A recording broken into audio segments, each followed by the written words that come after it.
आप जानते हैं कि प्रभु ने बड़ी एक आई ओपनिंग बात मुझसे की पिछले हफ्ते। प्रभु ने कहा कि अगर लोगों को यह मालूम है कि जब उनको पेट की दिक्कत होती है वो घर बैठ के रोते नहीं रहते, पेट के डॉक्टर के साथ अपॉइंटमेंट बुक करते हैं और पेट के डॉक्टर को दिखा देते हैं। जब उनको आंखों की दिक्कत होती है वो आंखों के डॉक्टर के पास चले जाते हैं। आप घर बैठ के रोते नहीं रहते कि मेरी आंखें खराब है, मेरी आंख, आप जाते हैं और डॉक्टर के पास चले जाते हैं। पर जब एक क्रिश्चियन को प्रॉब्लम होती है वो घर बैठा रोता रहता है। अगर उसे हीलिंग चाहिए तो परमेश्वर ने लोग ठहराए हैं जिनके पास हीलिंग का वरदान है, वो उनके पास नहीं जाते, इसलिए वो रोते रहते हैं। इसीलिए प्रभु उनको बाइबल में बच्चा कहता है, मंदबुद्धि और मूर्ख कहता है कि उन्हें सांसारिक बातों की तो नॉलेज है कि अगर मेरे फाइनेंस में गड़बड़ है तो मुझे अच्छे सीए के पास जाना है, अगर मेरे मकान में कोई दिक्कत है तो मुझे मिस्त्री के पास जाना है, मेरे साउंड में कुछ दिक्कत है तो मैं अच्छी टीम बुलाऊंगा दिल्ली से साउंड की मुझे चेक करे। पर जब आपको कोई दिक्कत होती है तो आप ये भूल जाते हैं कि परमेश्वर ने लोग ठहराए हैं जिनके पास आपको जाना होगा। अगर परमेश्वर ने डायरेक्ट अपनी आत्मा के द्वारा कार्य करना होता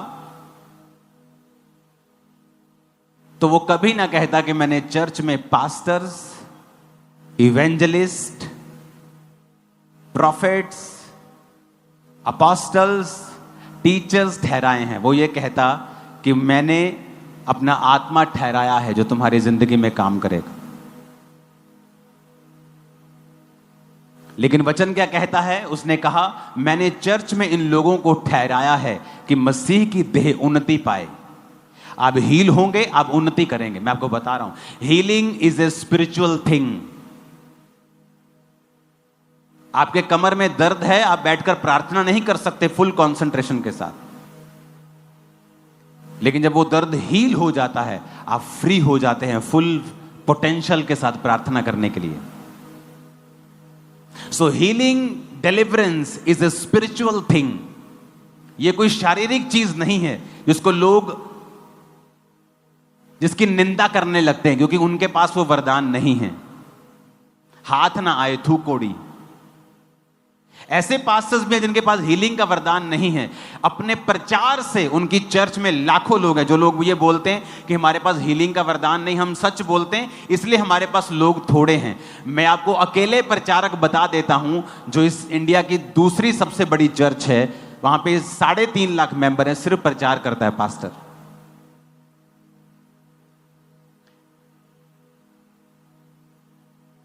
आपको समझना पड़ेगा परमेश्वर ने लोगों को ठहराया है। अगर आप जीवित चर्च का हिस्सा नहीं हैं, आप परमेश्वर को कंप्लेंट नहीं कर सकते, क्योंकि परमेश्वर ने तो कहा है कि मैंने तो उन लोगों को ठहराया है। तुझे हीलिंग चाहिए, जा। डिलीवरेंस चाहिए, जा। आज प्रोफेटिकली मैंने आपको एक बात बताई है कि 6 मंथ हमने फाइट की है, पहले 6, अगले 6 महीने महिमा के होंगे, ग्लोरियस होंगे, शानदार होंगे, शानदार, बिल्कुल शानदार।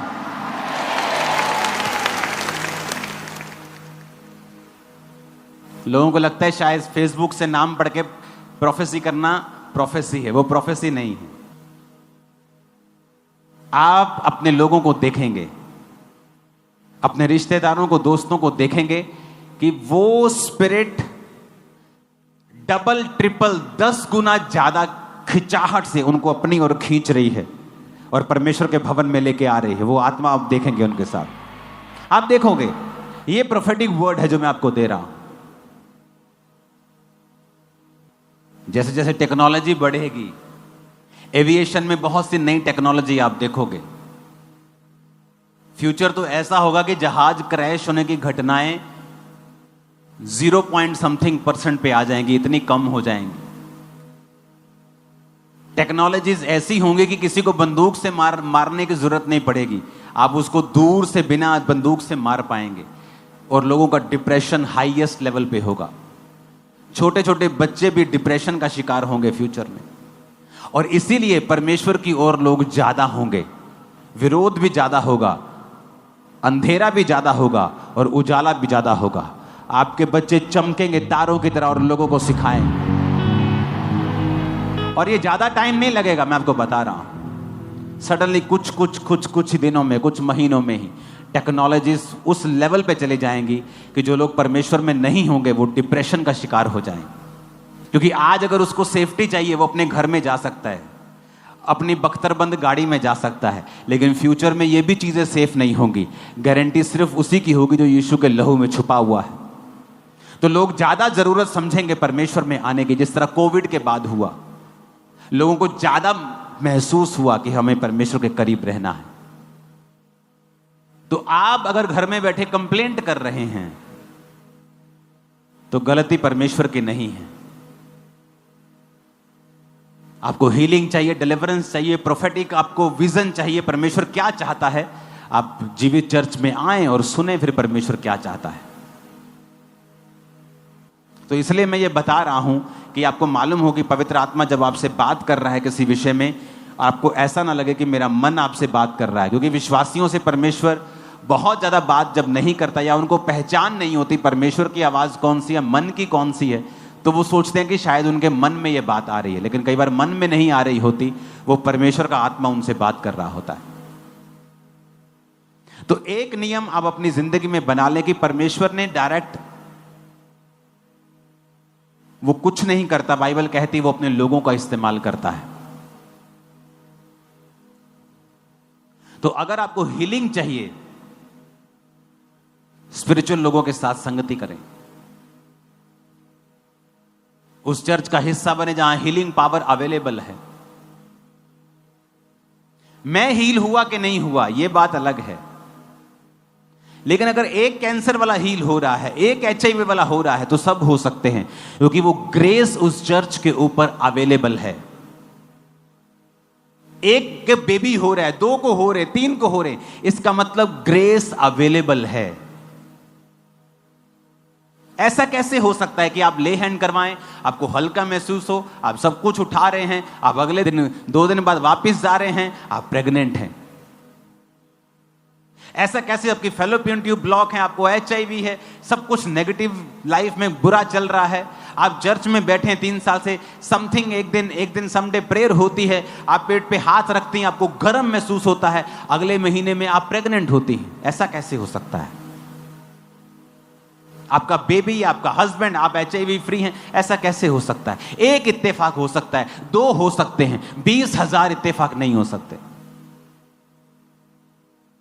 एक संडे कम से कम आप 20-25 गवाहियां रेगुलर सुनते हो, 70 से 100 गवाहियां आप इंस्टेंट सुनते हो। थर्सडे मिला लो, पूरा महीना मिला के आप 800 से 1000 गवाहियां सिर्फ यहां सुनते हो। बन्नी कितनी है वो पता नहीं कितने हजार में। एक साल में क्या 25,000 इत्तेफाक हो सकते हैं? एक को जोश चढ़ गया, 2 को चढ़ गया, 25,000 को जोश चढ़ गया। 25,000, अगर 25,000 गवाहियां लोग दे रहे हैं तो वो सचमुच परमेश्वर कर रहा है। अपने पड़ोसी को जोर से बोलना ये बात, बोलो अपने आप कुछ नहीं होता, तुम्हें करना पड़ता है। फिर से कहो,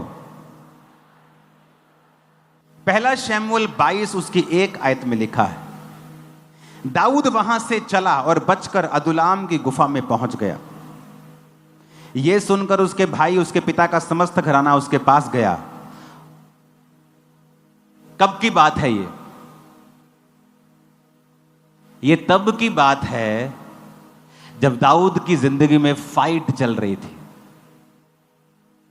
शाऊल उसकी जान के पीछे लगा हुआ था, मारने के लिए उसका पीछा कर रहा था। इस आयत से पहले दाऊद के ऊपर 3 बार भाला चलाकर फेंका गया था। कभी वो लकड़ी में धंस जाता था, 2 बार दाऊद बच जाता था। दाऊद को मारने की कोशिशें की गई थी 5 से 6 से 7 बार। अब दाऊद को मालूम हो चुका था शाऊल उसको मारना चाहता है। शाऊल का बेटा योनाथन उससे प्यार करता था और उसको हमेशा बचाता था। मैं आपको बैकग्राउंड इसलिए बता रहा हूं कि आपको मालूम हो कि परमेश्वर का आत्मा आत्मिक रीति से किस तरह से आपकी लाइफ में काम करता है। इस समय दाऊद की कंडीशन यह थी कि यह मसा हो चुका था शमूएल नबी के द्वारा, पर अभी तक आत्मा में सब कुछ मिल रहा था, शारीरिक रूप में कुछ भी फर्क नहीं था। जिस तरह एक भाई आके कहता है कि मैं आता रहा चर्च में, HIV वैसे ही था, फैलोपियन ट्यूब्स भी वैसे ही ब्लॉक थी, हां आत्मा में मेरा विश्वास बढ़ गया, आत्मा में मेरी तरक्की हो गई, मैं परमेश्वर में विश्वास करने लगा, मैंने पाप छोड़ दिया, मेरी आत्मिक जिंदगी अच्छी हो गई। अभी आत्मा में फर्क पड़ रहा है, शरीर में कुछ नहीं हुआ। यह दाऊद का वो पीरियड था, वो समा था कि जब आत्मा में सब कुछ हो रहा है लेकिन शरीर में कुछ नहीं हो रहा। और अब वो ऑफिशियली भगोड़ा हो चुका है। पहले वो शाऊल के सामने रहता था, शाऊल पर दुष्ट आत्मा चढ़ता था, वो वीणा बजाता था, गाता था, शाऊल चंगा हो जाता था। चंगा होता था तो शाऊल को अच्छा लगता था। बीच बीच में दुष्ट आत्मा शाऊल पे अटैक करता था और वो जेलसी करता था दाऊद से, और बीच बीच में उसको मारने के लिए भाला चलाता था। वो डेंजरस थिंग कि आप किसी के सामने मिनिस्टर कर रहे हैं और शाऊल उस पे भाला चला रहा है, और हर बार वो बच जाता था। अब बात इससे आगे चली गई थी। अब वो ऑफिशियली भगोड़ा था, यानी उस देश से ही भाग चुका था। कुछ हुआ, क्या हुआ? 2 आयत में कुछ हुआ, देखेंगे। मैं 1, 2, 3 पढ़ूंगा क्वायर के साथ और कलीसिया के साथ हम मिलके पढ़ेंगे। पहला शमूएल 22 की 1 हमने पढ़ ली है कि दाऊद वहां से बचकर गुफा में पहुंचा अदुल्लाम की। 2 आयत को हम पढ़ेंगे, 1, 2, 3। और जितने संकट में पड़े थे और जितने ऋणी थे और जितने उदास थे, वे सब उसके पास इकट्ठे हुए। सब ऊंची आवाजें बोलो, बोलो। जितने कर्जाई थे, जितने उदास थे और जितने मुसीबत में थे, दाऊद के पास कौन लोग आए? जितने संकट में थे, दूसरे कर्जाई, तीसरे उदास। क्या कलीसिया मिली है दाऊद को, हैं? कि जितने मुसीबत के मारे, जितने संकट के मारे, जितने कर्जाई, सब दाऊद के पास चले गए। जो पास्टर्स बड़ी बड़ी कलीसिया रखने का दर्शन रखते हैं ना, आप नोटिस करना, जो पहली कलीसिया आपकी होगी, शुरुआती लोग, वो बहुत ही दुखों के, कर्जों के और शैतान के मारे हुए होंगे। पर उन लोगों को देखकर कभी ये अंदाजा मत लगाना, क्योंकि ये लोग जो कर्जाई थे, ऋणी कर्जाई, उदास थे, संकट में थे, जब दूसरा शमूएल में आप पढ़ते हैं, सारे के सारे दाऊद के योद्धा बन चुके थे, कर्जों से आजाद हो चुके थे, मुसीबत से आजाद हो चुके थे, और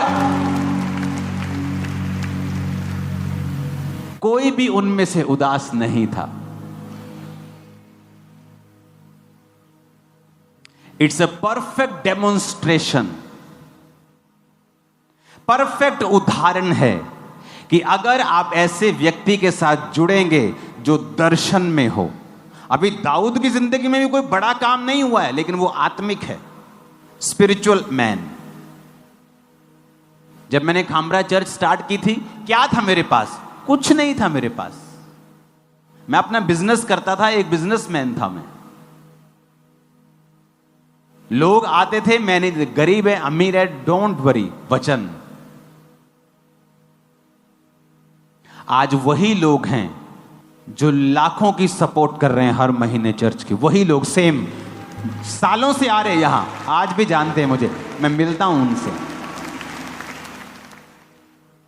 और खुशी होती मुझे। पुराना मेंबर देखता हूं मैं, खुशी होती मेरे को। पता नहीं कहां पीछे पीछे बैठे रहते ये लोग, कभी कभी मिल जाते हैं, लेट आते हैं, कभी उधर बैठ जाते हैं ओवरफ्लो में। अब यहां पर वो ऋणी थे, ऋणी रहे, संकट में थे, संकट में ही रहे, उदास थे, उदास ही रहे, जब तक वो दाऊद के पास नहीं आए। क्या वो परमेश्वर को नहीं मानते थे? मानते थे। क्या वो प्रभु से प्यार नहीं करते होंगे? करते होंगे। लेकिन फिर ऐसा क्यों था? क्योंकि बाइबल कहती है, मैं तुम्हारे लिए अपने मन के अनुसार चरवाहे ठहराऊंगा जो तुम्हारी चरवाही करेंगे। आज आपकी स्पिरिचुअल लाइफ आप देखेंगे ना, आप मोटे हो चुके हैं, तगड़े हो चुके हैं अपनी स्पिरिचुअल लाइफ। शरीर में हम सब वेट लूज कर रहे हैं, लेकिन आत्मा में हम वेट लूज नहीं कर रहे हैं। ये लोग करजाई के करजाई रहे, संकट में थे, संकट में ही रहे, जब तक ये दाऊद के पास नहीं आए। आप क्यों विश्वासी हैं? जब तक आप एक जीवित चर्च का हिस्सा नहीं हैं, मैं आपको बताता हूं, आपकी मुसीबतें खत्म नहीं होंगी। क्योंकि परमेश्वर ने आपको एक दर्शन का हिस्सा बनाना है। दाऊद के ऊपर एक दर्शन था कि मेरे मन के अनुसार जो राजा होना चाहिए वो दाऊद है।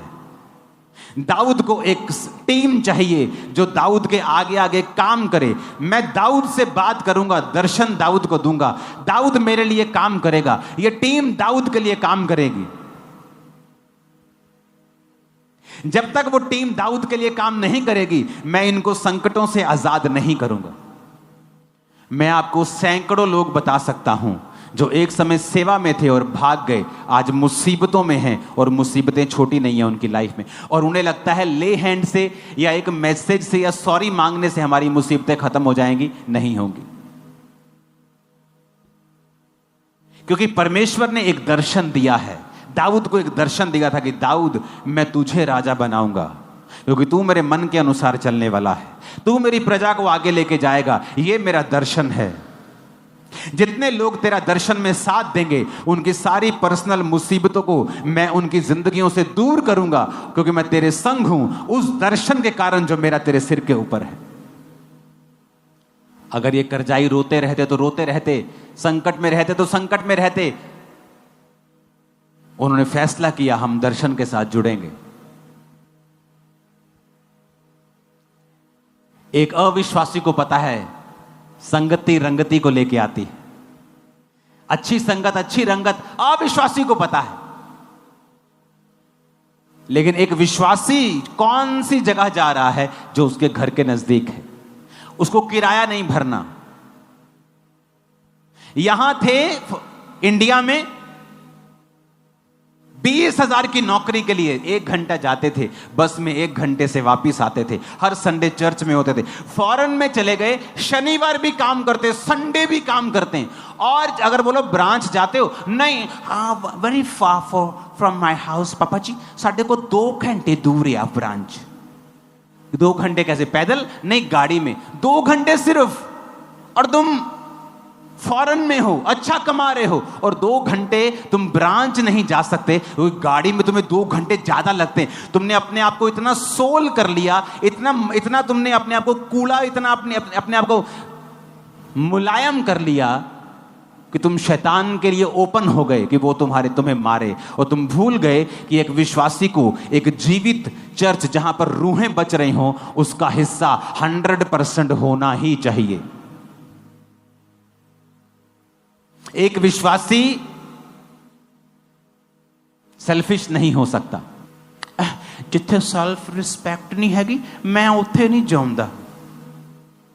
जहां प्रभु ने तुम्हें चुना है, तुम्हारी 10 बार भी बेइज्जती हो, वही रहो, क्योंकि वही तुम्हें प्रभु इज्जत भी देगा। तुम सेल्फिश हो, फुल ऑफ योर सेल्फ, अपने आप से भरे हुए हो तुम, कि तुम्हें कोई कुछ कह दे तुम्हें चुभता है, क्योंकि तुम अभी तक मरे नहीं हो। तुमने अब तक अपना क्रूस नहीं उठाया है, अपने आप का इनकार नहीं किया है। मैं आपको गारंटी के साथ कह सकता हूं, जितनी बेइज्जती मेरी हुई है, मेरे मेंटर्स के द्वारा किसी की नहीं हुई होगी। इतना सिखाते थे मुझको वो, और मैंने कभी भी उस चीज का गुस्सा नहीं किया था। मैंने अपने पास्टर से उसकी अपनी टी शर्ट मांगी थी और मैं उसके ऑफिस के बाहर 8 घंटे तक रहा था।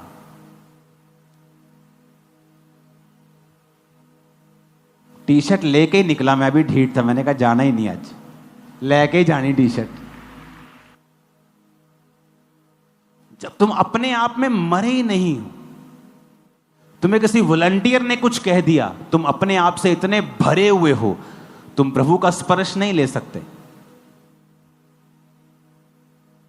जीवित चर्च का हिस्सा बनना आसान भी नहीं है, आपको एफर्ट्स लगाने पड़ते हैं, चैलेंजेस का सामना करना पड़ता है। चर्च को संभालने वाले इस चर्च में 5200, 5300, पता नहीं 5500 वॉलंटियर्स हैं। 5500 वॉलंटियर्स, सब ब्रांचेस मिला के। आपको क्या लगता है, अगर उनमें से 1% भी किसी का दिमाग खराब हो तो कम से कम 50 होंगे जिनका दिमाग खराब होगा। तो अगर आप किसी के दिमाग खराब करवाने पर दिमाग खराब कर सकते हैं, तो आपको अपना दिमाग ठीक करने की जरूरत पड़ेगी। क्योंकि हजारों में कुछ तो लोग होंगे जो आज सताए हुए होंगे, मूड खराब वाले होंगे। क्या आप उनके कुछ बोलने से निरुत्साहित हो जाएंगे? क्या आपको नहीं पता आप जीवित चर्च का हिस्सा हैं? क्या आपको नहीं पता परमेश्वर ने आपको भेजा है? क्या आपको नहीं पता एक दर्शन के तहत आप यहां पर हैं और आपकी लाइफ आज से कभी सेम नहीं? ये प्रोफेटिक वर्ड है, कुछ करो या ना करो, आज मैं कह रहा हूं आपकी लाइफ कभी सेम नहीं। आज के बाद एक नेक्स्ट लेवल के ऊपर आप जा रहे हो। आमीन। मेरे को खड़कने वाला चाहिए छत के ऊपर। हालेलुया। पढ़ो इन लोगों को, पहले शमूएल में पढ़ो इन करजाइयों को, इन करजाइयों को, इन ऋणियों को, इन दुखियों को, इन मुसीबत में पड़े हुए लोगों को पढ़ो। लेकिन मैं आपको बताता हूं, फिर दूसरा शमूएल भी पढ़ना। दूसरा शमूएल 23 उसकी 8 आयत से पढ़ना, जहां लिखा है दाऊद के शूरवीरों के नाम ये हैं, तहकमोनी, यशोब, यशबेत, उसके बाद अहोदी दादे का पुत्र एलियाजर। आपको दाऊद के वीर मिलेंगे। कौन थे ये? वही ऋणी, वही संकट, वही मुसीबत, वही दुखी लोगों की एक छोटी सी कलीसिया, जिसने दाऊद पर विश्वास किया कि इस परमेश्वर ने इसको खड़ा किया और हम प्रभु के काम करेंगे इसके साथ मिलके, और परमेश्वर ने उन्हीं को योद्धा बना दिया। कुछ ही समय की बात है, आप एक बड़े योद्धा के रूप में जाने जाएंगे, आप एक बड़े बिजनेसमैन के रूप में जाने जाएंगे, एक बड़े पास्टर्स के रूप में भी जाने जाएंगे। आमीन। मेरे को खड़कने वाला चाहिए। इस कलीसिया में सिर्फ विश्वासी नहीं आते, पास्टर्स, प्रॉफिट्स, अपोस्टल्स सब आपके बीच में बैठे हैं। बड़े काम करोगे आप, बड़े काम करोगे आप। फाइनेंस की समस्याएं आपको नहीं होंगी यीशु मसीह के नाम में। हालेलुया।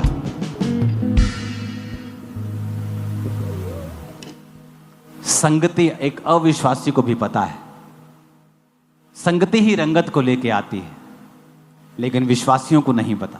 इसलिए तो परमेश्वर ने नाराजगी जाहिर की है बाइबल में। कहता जो अन्य जाति हैं, जो हनेरे की संतानें हैं, तुमसे ज्यादा चालाक हैं, तुम बोंधू हो, तुम बुद्धू हो, तुमसे ज्यादा चालाक है वो। उन्हें पता है आंख की प्रॉब्लम है, 2 मिनट में फोन पे बुक करेंगे आई डॉक्टर। गले की दिक्कत है, चलो ENT डॉक्टर के पास चलते हैं। लेकिन तुम्हें नहीं पता कहां जाना है, तुम अभी भी प्रभु के सामने बैठ के रो रहे हो, और प्रभु कहता है ए भाई, मैंने चर्च में लोगों को ठहराया है, हीलिंग चाहिए तो जा वहां जहां हीलिंग हो रही है, मैं तो हीलिंग कर रहा हूं, तू नहीं जा रहा। जा जहां डिलीवरेंस हो रही है, मैं तो कर रहा हूं। जा जहां पे परमेश्वर अपने दासों के द्वारा बात करके प्रोफेटिकली आपको बता रहा है कैसे तैयार रहना है फ्यूचर के लिए, मैं तो बता रहा हूं। तू ही नहीं जा रहा। पहला शमूएल 19:18-24 में लिखा, जब शाऊल भागा जाता था दाऊद के पीछे उसको मारने के लिए, तो दाऊद एक जगह पहुंच गया। तो शाऊल ने क्या किया? शाऊल ने अपने दूत भेजे। कहता वो शमूएल नबी के पास चला गया, दूतों को भेज के उनको बुलवा लो। जैसे ही दूत गए वहां पे शमूएल नबी के पास जहां दाऊद था, लिखा वो भी नबूवत करने लगे, प्रोफेसी करने लगे। उसने दूसरा दल भेजा, वो नबूवत करने लगे, सारे दल नबूवत करने लगे। शाऊल आप चल पड़ा, कहता मैं जाना देखदा की कर दे। जैसे ही शाऊल वहां पहुंचा, दुष्ट आत्मा उसमें से निकल गया, प्रभु का आत्मा शाऊल पर चढ़ा और वो कपड़े उसके राजा के कपड़े खोल के वो नबूवत करने लगा। संगति, शमूएल की अराउंड इतना मसा था कि आम व्यक्ति भी उस मसे में प्रोफेसी करने लगता था। इतनी अनॉइंटिंग थी उसकी लाइफ में। मैं आपको यह सच कह रहा हूं, प्रभु की आत्मा से अगर आप लंबे समय से चर्च को अटेंड कर रहे हैं, आप हाथ रखेंगे रोगी चंगे हो जाएंगे। आप करके देख लो, वचन कहता है तो रोगियों पे हाथ रखा रोगी चंगे हो जाए। किन को कहता है? जो विश्वासी हैं। इसलिए नहीं कि आप इसी चर्च के मेंबर, मैं इसलिए कह रहा हूं कि मुझे इस बात का यकीन हो जाए, अगर आप एक जीवित चर्च का हिस्सा है तो आपने इतने महीने इतने साल वचन सुन लिया है, आपने पाप के बारे में आपको मालूम है, आप उससे दूर होंगे, आप प्रार्थना करने वाले होंगे। इसलिए मैं आपसे कह रहा हूं, आप रोगियों पे हाथ रखेंगे वो चंगे हो जाएं, क्योंकि आप ऐसी संगति में हैं। जाओ अपने मुसीबत से भरे हुए दोस्त से बात करो, तुम 3 बार उससे मिल लो, उसकी जिंदगी बदल जाएगी, मैं आपको दावा करता हूं। जाओ अपने ऐसे रिश्तेदार से मिल लो जो दुखी है, 4थी मीटिंग में उसके जीवन में काम ना हुआ तो मेरे को बोलना। तुम्हारे अंदर प्रभु का आत्मा है, मसा है। वचन अकेला नहीं काम करता, पवित्र आत्मा का अभिषेक और उसकी प्रेजेंस जब होती है, तुम वचन बोलते हो, वो छेदती है अगले व्यक्ति को, वो जल्दी कन्विंस होता है। पुराने समय में काउंसलिंग्स होती थी लोगों की, ये नहीं जो आप आते हो काउंसलिंग ले, वो अलग काउंसलिंग, फेथ काउंसलिंग। उनको यीशु मसीह के बारे में सिखाया जाता, बड़ी काउंसलिंग्स होती थी कि वो विश्वास में आ जाए। जब मसा उतरा चर्च के ऊपर और रोगी चंगे होने लगे, फेथ के लिए किसी काउंसलिंग की जरूरत नहीं। यहां बैठे बच्चे को भी पता है यीशु मसीह जीवित परमेश्वर है, गवाहियां बताती हैं वो जीवित परमेश्वर है। शाऊल ने सोचा होगा, अच्छा लगता है स्पिरिचुअल आदमियों को भेज दिया है, और दूसरे बंदे भेज, कड़क दे जरा। वो कड़क आदमी भेजे, प्रोफेसी करने लगे। तीसरे भेजे, प्रोफेसी करने लगे। शाऊल खुद गया, प्रोफेसी करने लगा। वो ऑरा, वो एटमॉस्फेयर। आप परफ्यूम की दुकान पे काम करते ना, परफ्यूम मत लगाओ, शाम को वहां से निकलोगे तुम खुद परफ्यूम, तुम उससे स्मेल आएगी। कभी किसी को दिखाया, कभी किसी को दिखाया, सारे दिन में वो तुम पे भी चढ़ गया है। अनॉइंटेड संगतियां करने से चाहे तुम पर हाथ ना रखा जाए और स्पेशल परफ्यूम ना लगाया जाए, पर तुम परफ्यूम से महक रहे हो, यह बात पक्की है। यूज करो इसे जब जरूरत हो, डरो मत। मैं नहीं कहता हर एक जन पे ले हैंड कर दो, पवित्र आत्मा से पूछो, सब पे ना मत करो, सबको मना मत करो, सबको हां मत करो। आप लोग, कुछ व्यक्ति आपको टेम्प्ट करते हैं, जानबूझ के शराब पी रहे होंगे, उनको ले हैंड से कोई मतलब नहीं, वैसे बोलेंगे प्रार्थना कर दो मुझ पे, ऐसे ही, वो अलग इशू है। पर आप में मसा है, ये 100% करेक्ट है, क्योंकि आप उस दर्शन का हिस्सा है जहां परमेश्वर वैसे ही कार्य कर रहा है। अपने पड़ोसी को बोलो, ऐसी संगति में जा जैसी रंगती, जैसी रंगत तू देखना चाहता है। आमीन, आमीन। कितने समझ रहे हैं इन बातों को? इंपॉर्टेंट है आपके दूसरे लोगों को भी यह वचन देना। आपके फेलो क्रिश्चियंस जो आपके साथ काम कर रहे हैं आपकी सेम प्लेस के ऊपर, उन्हें बताएं कि क्यों जरूरी है एक दर्शन के साथ जुड़ना। हर व्यक्ति, वो पास्टर जो आज दुनिया का सबसे बड़ा स्टेडियम बना रहा है, दुनिया का सबसे बड़ा स्टेडियम आज से कुछ महीने बाद एक चर्च होगी। दुनिया के सबसे गरीब देश में दुनिया का सबसे शानदार स्टेडियम एक चर्च बना रही है कि नहीं? यह परमेश्वर के हाथ का काम। गुजरात का स्टेडियम, प्योंगयांग का, नॉर्थ कोरिया का, दूसरे सारे स्टेडियम उससे आधे होंगे। जब चर्च बन रहा होता है अनाउंसमेंट भी नहीं करते, वो इस लेवल पे पहुंच गए।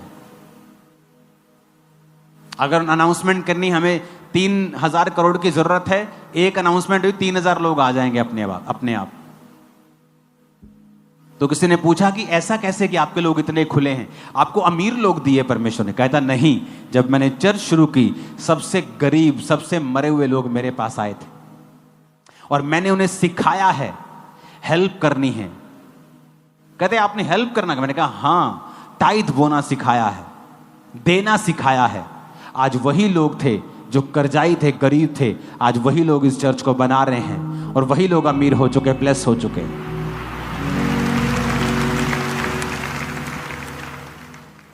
आपके पास थोड़ा आता है, आप सोचते नहीं ज्यादा आएगा तो मैं बोऊंगा। नहीं, मेरा तो साउंड का खर्चा है 10,000, 15,000 तो ऑफरिंग है, मैं टाइथ नहीं बो सकता चर्च का। इसीलिए आप हमेशा फाइनेंशियल स्ट्रगल करते हैं। डिवाइन विजडम लगाएंगे तो वो अलग बात करेगी, शारीरिक बुद्धि सोचेंगे तो वो अलग बात करेगी। डिवाइन विजडम को यूज करें। संगति को कभी अपनी लाइफ से खत्म ना होने दें। मैंने अपनी जिंदगी में कई चीजों के लिए बहुत ले हैंड करवाए, लेकिन वो समय पे गई। कुछ ले हैंड से इमीडिएटली आराम आया, कुछ ले हैंड से 2 महीने में, और कुछ ले हैंड से बहुत देर बाद। क्योंकि कई बार परमेश्वर की भी योजना होती है आपको कहीं लेके जाने की, और अगर परमेश्वर आपको सब कुछ दे दे तो कई बार आप उसके वचन से और उसकी आत्मिकता से हट जाते हैं। संगति करते रहेंगे तो परमेश्वर का आत्मा हम में काम करेगा। अपने पड़ोसी को बोलो जितने संकट में थे, जितने कर्जाई थे, जितने उदास थे, सब दाऊद के पास इकट्ठे हुए। मैं उनका प्रधान हुआ और वो 400 पुरुष थे और सारे के सारे दाऊद के योद्धा बन गए, कर्जों से आजाद हो गए, संकट से निकल आए, उदासी चली गई। अपने हाथों को उठाओ, भविष्यवाणी करता हूं आपकी उदासी चली जाएगी, कर्जा चला जाएगा, मुसीबतों से तुम आजाद हो जाओगे। आमीन। 7 बार ये आशीष आपकी।